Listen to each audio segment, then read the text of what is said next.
안녕하세요. 저는 성경적 가치관 기반의 여성운동 단체 슈브에 소속되어 있는 권하영입니다. 저는 이 세대를 미혹시키는 미디어의 세뇌와 시대의 흐름을 받아들여 레디컬 페미니즘을 열렬히 지지했던 고등학생이었습니다. 저는 어딜 가든 급진적 페미니즘에 대한 이슈를 꺼내 일반화시키려 했으며 여자라면 당연히 페미니스트가 되어야 한다고 전도하고 다녔습니다. 제가 4살쯤 되었을 때 부모님께서 이혼하시고 어머니와 둘이 가정을 이루게 되었는데, 이혼 후 친아버지께서 저를 한 번도 보러 오지 않으셨던 것과 여유가 되는 상황이었음에도 법적 책임이었던 양육비를 지급하지 않으신 것 때문에 친아버지에 대한 좋지 않은 인식이 생겨나게 되었고, 자연스럽게 남성에 대해 부정적으로 바라보게 되었습니다. 어린 나이에 저에겐 남자는 책임감도 없고 자기 마음대로 산다는 이미지를 심어주었습니다. 물론 지식적으로는 이 세상의 모든 남성이 그렇지 않다는 것을 알고 있음에도 불구하고 이미 제 무의식 속에서 친아버지로 인해 한번 굳어진 남자에 대한 부정적인 이미지가 다른 남성들을 볼 때마다 투영되어지며 성장해 갔습니다. 해결되지 않은 상처를 가지고 고등학생이 된 저는 여러 페미니스트 대학생 선배들의 활발한 SNS 활동을 통해 페미니즘을 처음 접하게 되었습니다. 여성이 겪는 차별과 불평등에 대해 당당히 목소리를 내는 듯 보였고, 당시 제 눈에 너무나도 타당하고 매력적인 논리로 보였습니다. SNS에서 접하게 된 내용들은 어릴 때부터 저 또한 기분이 나쁘다고 생각했던 내용들이었습니다.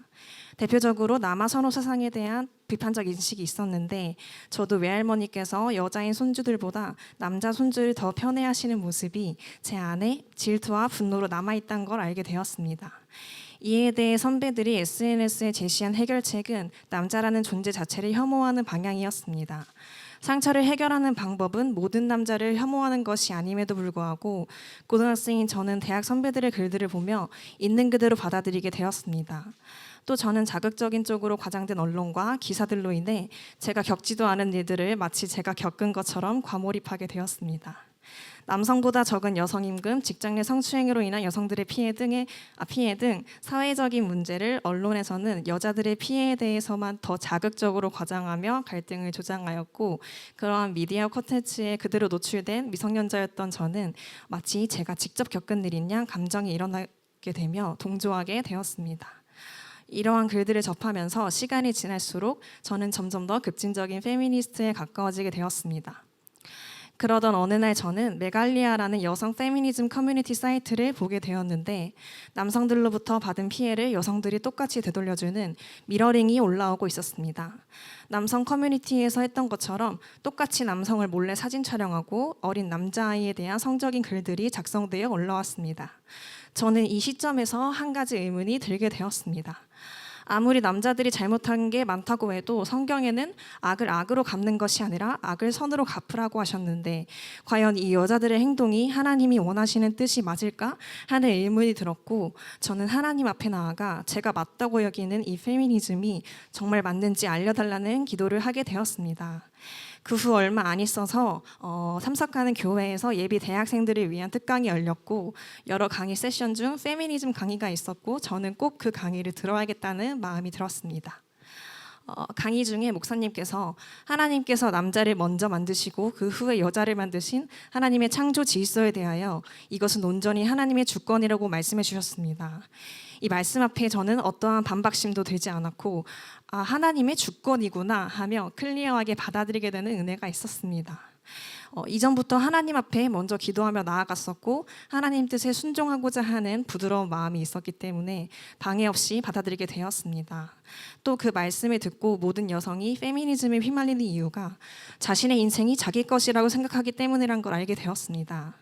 모든 사람의 인생의 주인은 하나님이시기에 내 인생의 주인 되신 하나님의 주권적 질서에 순종해야 한다는 것 또한 깨닫게 되었습니다. 이어서 목사님께서는 고린도전서 11장 3절에 남자의 머리는 그리스도요 여자의 머리는 남자요 그리스도의 머리는 하나님이시라는 구절에서 남자가 더 잘났기 때문에 여자의 머리로 삼으신 것이 아닌 질서 없는 세상은 혼란 그 자체이기 때문에 그저 질서를 위해 하나님께서 주권적으로 정하신 것이라는 말씀을 들으며, 마찬가지로 하나님의 주권이라는 이름 아래에서 혼란스럽던 제 머릿속이 정리되었습니다. 더불어 하나님 나라는 민주주의가 아닌 킹덤이기 때문에 하나님의 주권으로 지으신 창조 질서에 대해 반기를 드는 것 자체가 죄라는 것도 알게 되었습니다. 강의 후 기도 시간에 앞서 말했던 남아 선호 사상에 의한 생겼던 상처를 하나님 앞에 가지고 나아갔을 때 예수님께서는 저의 죄 때문에 십자가에 못 박히신 모습을 보여주셨습니다. 그 보혈로 제가 하나님의 창조 질서에 반대되는 말과 행동을 한 죄와 이외의 다른 모든 죄를 씻어주셨고 저는 그렇게 제 모든 죄를 예수님의 보혈로 씻김 받아 용서받게 되었습니다. 예수님은 내가 너를 용서했기 때문에 너도 너에게 잘못한 자를 용서하라 말씀하셨고 저 스스로는 할 수 없었지만 예수님의 보혈과 또 제가 먼저 받은 그 죄사함에 힘입어 제게 상처 줬던 사람들과 또 가장 용서하기 힘들었었던 친아버지 또한 용서할 수 있게 되었습니다. 그때 제 영혼의 결박과 죄로 인한 모든 묶임이 끊어지는 경험을 하게 되었습니다. 더하여 무분별하게 받아들였던 미디어 컨텐츠로 인해 더럽혀진 저의 눈 또한 보혈로 씻어주시고 그동안 영화, 드라마, 웹툰, 페이스북, 인스타그램을 통해 제게 남아있는 페미니즘적인 기억들과 잔상들 또한 씻겨주시는 은혜가 있었습니다. 이것 외에도 저는 다양한 페미니스트들을 분석하고 따르다가 뭔가 이상한 점을 발견했었습니다. 그들은 점점 자기 의견에 맞다고 힘을 실어주고 따르는 어린 페미니스트 친구들, 즉 자신의 추종자들이 많아질수록 그 힘과 권력을 가지고 사업, 행사, 굿즈 등 본인들에게 후원하는 것을 요구하고 개최하는 것을 보며 결국엔 이 사상도 마케팅으로 쓰이는 한마디로 결국 이 모든 것의 끝은 돈이라는 것을 깨닫게 되었습니다. 처음에는 순수한 분노로 급진적 페미니즘 운동을 시작한 사람일지라도 돈을 포기할 수 없기 때문에 나중에는 이 사상이 잘못된 걸 알아도 버리지 않고 악용하는 양상을 보게 되었습니다. 이와 같이 하나님께서는 제가 성인이 되기 직전 제게 남아있던 세상의 찌꺼기 같은 것들을 제거해 주셨습니다. 후에 대학생이 된 저는 어느 날 기도하다가 천국에 계신 하나님께서 크고 강하신 팔로 수억 수천만 명의 아이들을 끌어안고 행복해 하시는 모습을 보여주셨습니다. 그러다 하나님의 미소는 눈물로 바뀌셨습니다. 그 아이들이 누구냐고 여쭸을 때 하나님께서는 낙태된 아이들이라고 하셨고 내가 살인하지 말라고 하였는데 나의 소중한 생명들을 내 백성이 살인하며 내 말에 불순종한다고 하셨습니다. 저는 낙태된 아이들이 다 천국에서 하나님 사랑을 받고 있구나. 근데 나에게 이 아이들을 왜 보여주시지? 라는 생각이 들었는데 그 즉시 하나님의 슬픔이 제게 쏟아져 내렸습니다. 하나님은 마치 사람의 모양처럼 천국에서 땅바닥을 기면서 절규하며 울고 계셨는데 제게 그 슬픔이 동일하게 부어지며 죽임당한 아이들에 대해 이루 말할 수 없는 슬픔이 저를 잠식시키게 되었습니다. 그로 인해 저는 주님께서 주신 그 마음에 반응하여 2022년 6월부터 하나님의 인도하심으로 슈브에 함께 참여하게 되었습니다. 더하여 하나님께서는 앞으로 저와 같이 아버지의 성품에 대한 결여와 상처가 있는 세대에게 아버지 되시는 하나님의 성품을 풀어내는 자로 쓰실 것이란 사명을 주셨습니다. 제가 고등학생 때 급진적 페미니스트 대학 선배들의 SNS 활동을 보고 영향을 받아 고지고대로 받아들였듯이 이제 선배가 된 저는 그 반대의 편에서 저와 같이 세뇌당하여 악용당하는 후배들이 없도록 돕기로 마음먹게 되었고 실제 슈브에서 하나님 성품을 담은 SNS 컨텐츠를 게시하고 관리하게 되었습니다.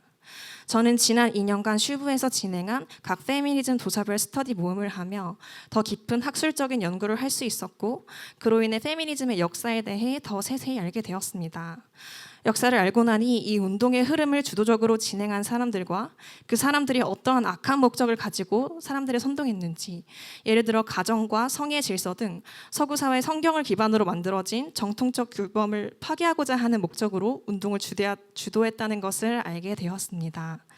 북스터디 모임과 또 정기적인 세미나 행사 등을 통해 주도적으로 공부하게 되고 한층 더 깊은 지식을 접하고 나니 반대 진영에 더 또렷하게 논박할 수 있게 된과 동시에 또 얼마나 이 사상이 하나님 나라 원리를 대적하는지 더 잘 알게 되었습니다. 또 단순한 지식적인 차원만을 넘어서 슈브원들과 모이고 만나는 것만으로도 사실상 많은 영적 회복이 있었습니다. 성경 속 여성들에 대해 공부하고 자신의 이야기를 나누며 서로 중보해주는 시간들이 있었는데 자연스레 슈브원 개개인들의 죄와 상처 그리고 하나님이 주시는 은혜와 성품들을 나누며 주님의 임재가 가득해지고 서로의 교제를 통해 나의 하나님을 깊게 대면하는 시간 또한 풍성히 이어졌습니다. 하나님께서 허락하신 사명에 대해 순종하고자 하는 마음으로 슈브에 참여했지만 오히려 제가 영적으로 다운된 상태였을 때 모임을 하고 나면 영적 회복이 임하는 은혜가 있었고, 하나님의 주권, 즉 권위를 인정하고 나니 남성에 대한 왜곡된 인식이 사라지고 한 인격체로서 존중하는 마음 또한 회복되는 열매가 있었습니다. 정반대의 편에 서 있던 제가 이렇게 바뀐 것은 모두 저를 향한 계획이 분명하신 하나님의 은혜입니다. 이제는 레디컬 페미니스트가 아닌 레디컬 크리스천으로 저를 변화시켜 주시고, 죽을 수밖에 없는 죄인이었던 저를 예수 그리스도의 십자가의 보혈과 진리의 말씀으로 자유케 하시며 태초에 저를 지으신 성경적 여성의 형상대로 회복하신 주님을 찬양합니다. 나에게 자랑할 것은 하나 없고 이 모든 것은 주의 은혜로 되어진 것이기에 모든 영광을 나의 아버지 되시는 하나님께만 올려드립니다.